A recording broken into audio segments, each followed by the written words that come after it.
the chairman of the House Intelligence Committee, Mike Rogers, congressman, a Republican congressman from the state of Michigan. And Mr. Chairman, I want to ask you your reaction last night. How were you informed, first of all? Did you get a phone call from the White House? What went through your mind as you heard this historic news?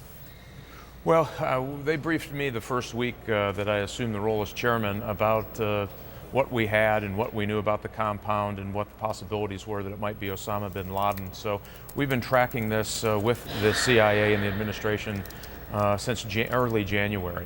And so you get the call that the order had given to go ahead with the operation, obviously, as like many who were, I'm sure, in the room watching it, a little bit nervous for the safety of our individuals involved in the raid. But this is a great day, and it's really a powerful statement about the cooperation between the CIA, the NGA, the NSA, SOCOM. All of those players came together on one very sophisticated and complicated operation that resulted in capturing and killing Osama bin Laden.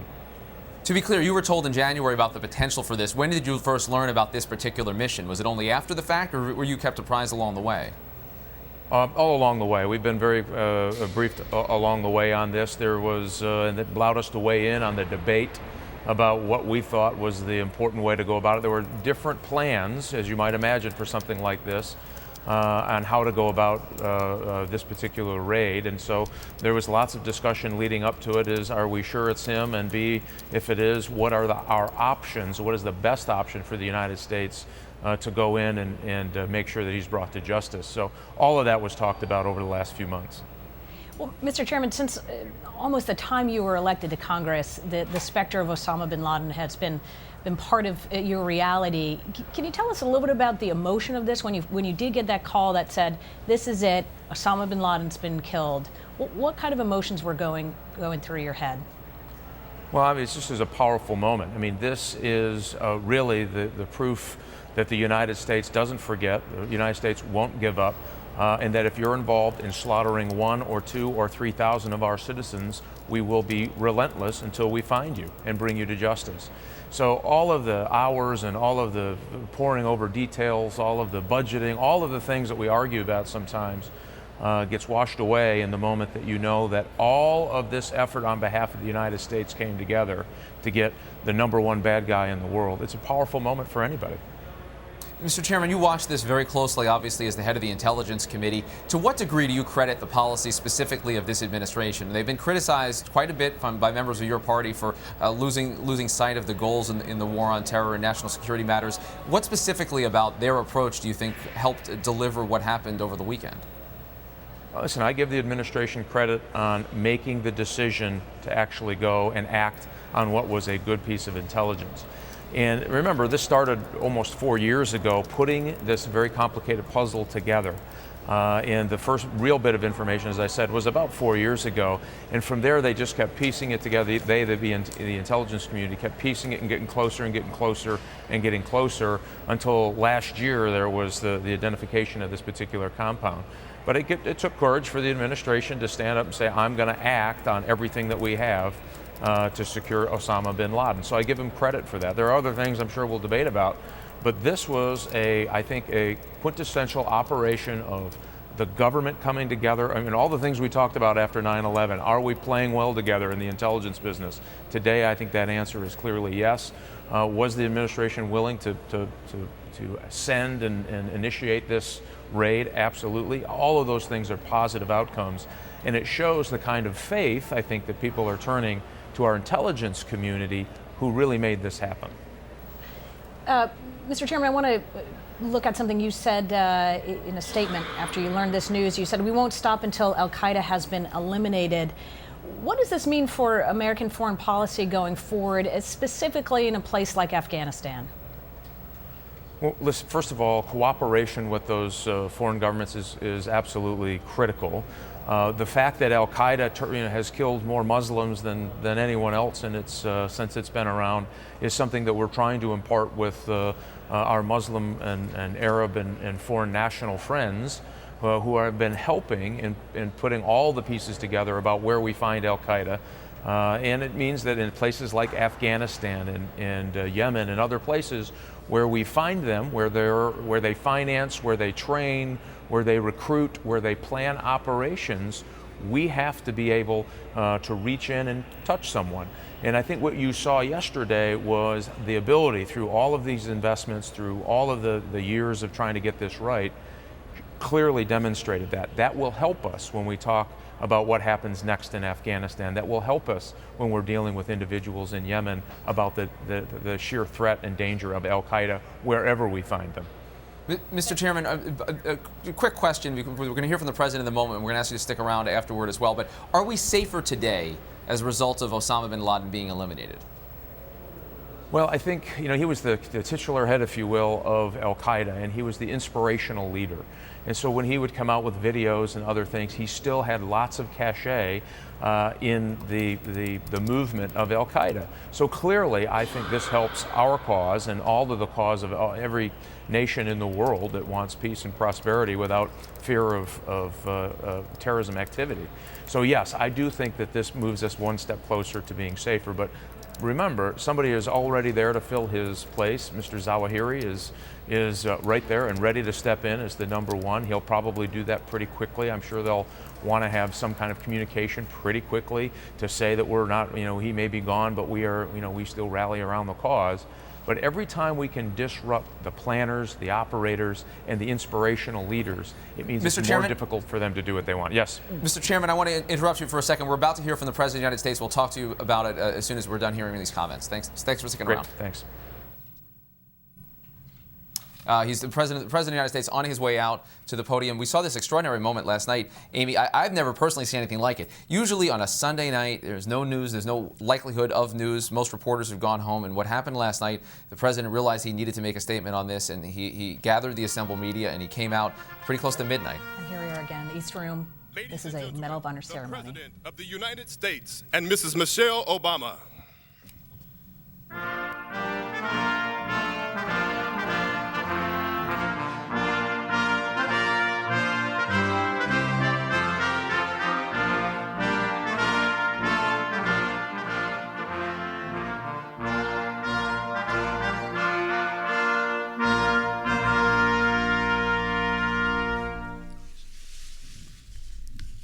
Please join me in prayer. Almighty and loving God, we ask your blessings upon this ceremony as we gather to commemorate the noble lives and sacrifices of two of our nation's precious sons, Privates First Class Anthony Kaho'o Ano and Henry Savala. Though stirred by news of the past 24 hours, we pause in these moments to remember the heroic combat actions taken by these two soldiers on the Korean Peninsula some 60 years ago. Both Anthony and Henry responded fearlessly against an enemy onslaught and saved the lives of their fellow soldiers. They led from the front and loved beyond measure, portraying the ultimate act of selfless service. Oh God, remind us again today that our nation has risen to her true greatness on the shoulders of Americans like Anthony and Henry. May this ceremony serve to reinforce our awareness as a nation that our country's way of life and our freedom is a priceless inheritance, won through the commitment and sacrifice of those who have selflessly paid for our freedom with their blood. May your blessings be upon the families of Henry and Anthony who have given their loved ones to this nation and who have kept their memories alive for this very moment. By your grace, may we never forget their sacrifice. In your holy name, amen. Good morning, everybody. Please be seated. On behalf of Michelle and myself, welcome to the White House. To our many guests from Hawaii, aloha. And thank you, Chaplain Carver, for that wonderful invocation. I think we can all agree this is a good day for America. Our country has kept its commitment to see that justice is done. The world is safer.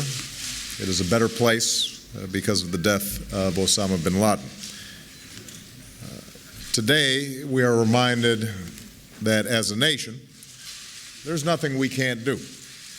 When we put our shoulders to the wheel, when we work together, when we remember the sense of unity that defines us as Americans. And we've seen that spirit, that patriotism in the crowds that have gathered here outside the White House, at Ground Zero in New York and across the country, people holding candles, waving the flag, singing the national anthem, people proud to live in the United States of America. And we're reminded that we are fortunate to have Americans who dedicate their lives to protecting ours. They volunteer, they train, they endure separation from their families, they take extraordinary risks so that we can be safe. They get the job done. We may not always know their names. We may not always know their stories, but they are there every day on the front lines of freedom, and we are truly blessed. I do want to acknowledge, before we begin the ceremony, two individuals who have been critical as part of my team who are here today. First of all, I think somebody who will go down as one of the finest Secretaries of Defense in our history, Secretary Bob Gates, who is here.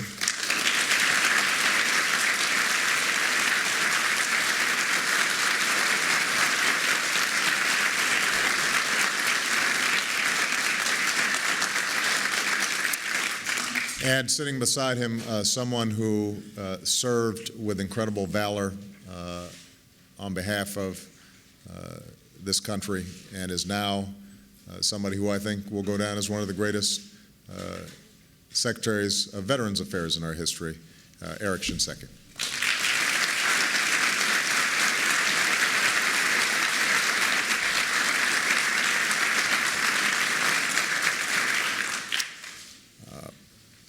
Now, I have to say that as Commander-in-Chief, I could not be prouder of our men and women in uniform in today's wars. That is President Obama celebrating from last night, saying we are a safer country as a result of it. That's right. And Chairman Rogers, you're a former FBI agent. You know a lot about this world of intelligence. Tell us what you know and what you're thinking about for the folks who went in there, the Navy SEALs who went in there, what kinds of things they had to go through, and if you have a message for any of those folks who served and went through, as the President said, he said, they get the job done.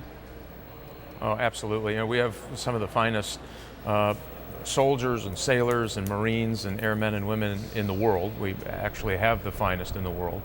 And this was a very difficult mission, called for some unique set of skills and training. And so we pulled from our elite forces, trained them on everything that we knew about this particular compound, and we took a lot of time from a lot of different agencies studying this compound to make sure we knew every in and out. And we allowed these folks to train so that when they showed up, they felt like they knew this place better than in their own houses in some cases. They are exceptionally good. They're highly trained. Nobody in the world better than our Special Forces community, and they proved it again yesterday. And they prove it every single day in Afghanistan and Iraq. But when you see some special operation like this, it really brings forward what it means to be a Special Forces soldier and what it really means to put yourself in harm's way for their country. But I'll tell you this, when they found out about their mission, I understand there was a very large cheer for those who were eager to get about the work they knew they had to do, dangerous as it was. To know you'd be part of that. All right, the Chairman of the House Intelligence Committee, Mike Rogers, we appreciate you being here on Top Line.